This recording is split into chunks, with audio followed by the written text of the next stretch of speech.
One of the benefits of being a person of faith with access to the Bible is that we have the opportunity to look back on the history of the Judeo-Christian tradition and see if people have ever experienced anything like we are experiencing today. We can see how they experienced it and if there is anything we can learn from them. 2 weeks ago, I began a sermon series about the minor prophets. These are small books in the first half of the Bible that describe a theme of turning. These prophets said to different faith communities, we need to turn back to God individually and as a community. And so I invited you at the start of our Lenten season, this time period of 6 weeks before Easter, I asked you, are you willing to have some type of transformation this season that enables you to grow closer to God by turning to God?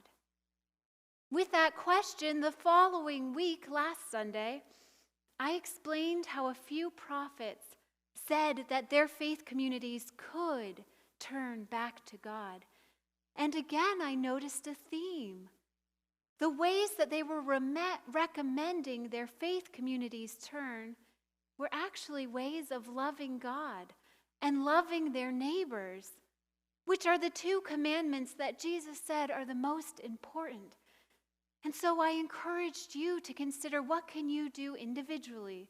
And as a community, what can we do to love God and our neighbors? Well, today is the end of this 3-part sermon series. I want us to focus on the effect of turning to God based upon the experiences that are described in the books of Zephaniah and Habakkuk. What great names, right? Now, both of these minor prophets looked around at the cultures surrounding them, and they noticed that things were incredibly wrong. Both prophets described corruption and violence in their communities. They lived at a time about 600 years before Jesus was born. And they said, this is completely wrong. What is happening is completely wrong. Zephaniah said, people are too irreverent. They don't even care about God. They are committing adultery. And fraud, adultery with an I. And fraud. We are behaving wrong. Habakkuk said there is so much injustice in our systems right now. It's wrong. And both prophets said we need to turn back to God. Zephaniah said we need to seek God with humility. We need to follow God's commandments. Habakkuk said we need, what did he say? See, I always do this, to trust God. So many things around us are wrong. We need to trust God in this moment. And then they both described a similar effect of turning back to God. Zephaniah said, as we wait for the day for God to transform everything, we can rejoice.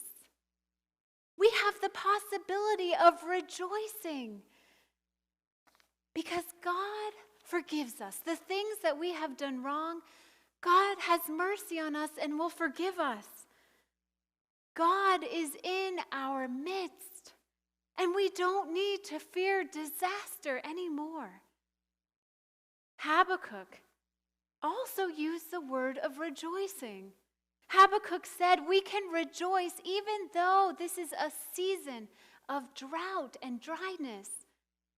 We can rejoice because God is our strength in this moment.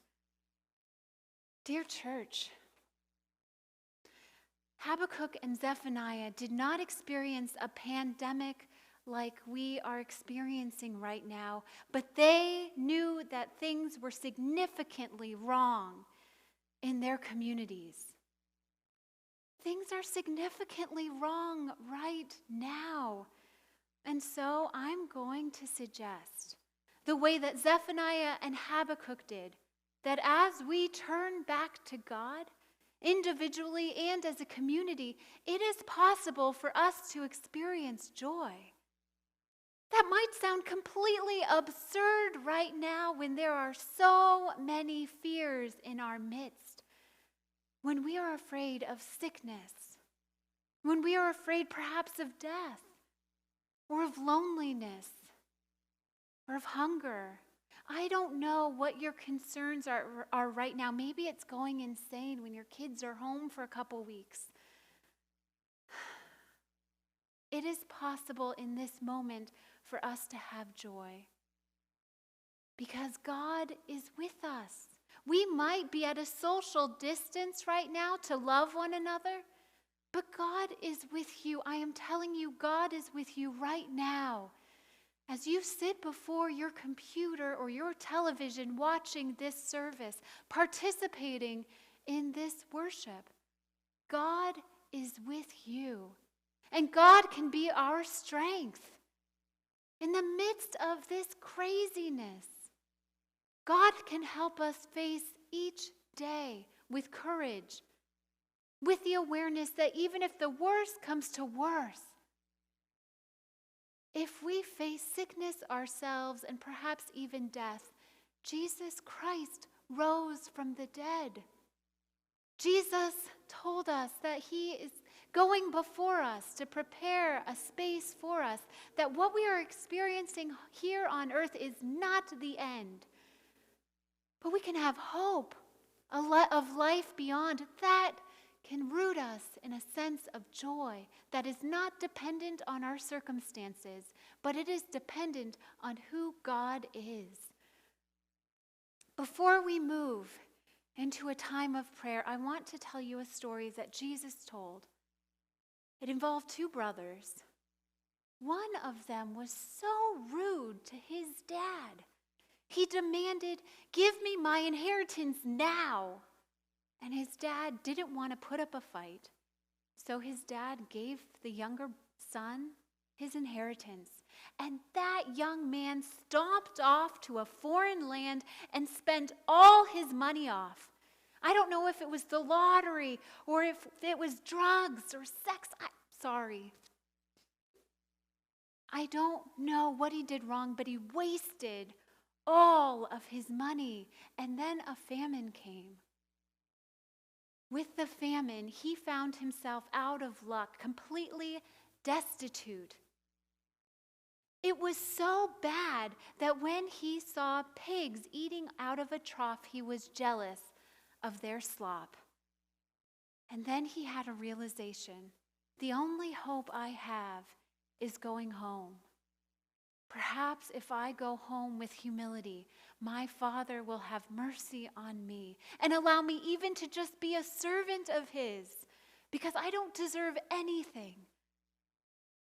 That young man headed home, and actually his father saw him from a distance and was so excited he shouted out to his servants, "Get the celebration ready.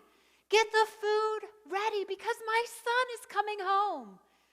The father ran out to meet his son, and he opened his arms, and he embraced his younger son in his arms with a kiss. And he said, "Son, I am so glad you are back." His son began to utter an apology, and his father said, "All I want is you." Jesus told this story to remind us about the effect of turning back to God. I hope that today you can have a sense of joy, knowing that when you are ready to turn back to God, when as a community we choose to turn back to God, that God welcomes us home with open arms and an embrace. Church, we are not alone. God is our strength, God of mercy and love and grace. So no matter what we have done wrong, no matter what you have done wrong or I have done wrong, God is willing to forgive us. In spite of all the craziness around us, the uncomfortability, whatever it is that you are experiencing, God has mercy on us, and we can have joy, recognizing that there is a celebration for us whenever we return home.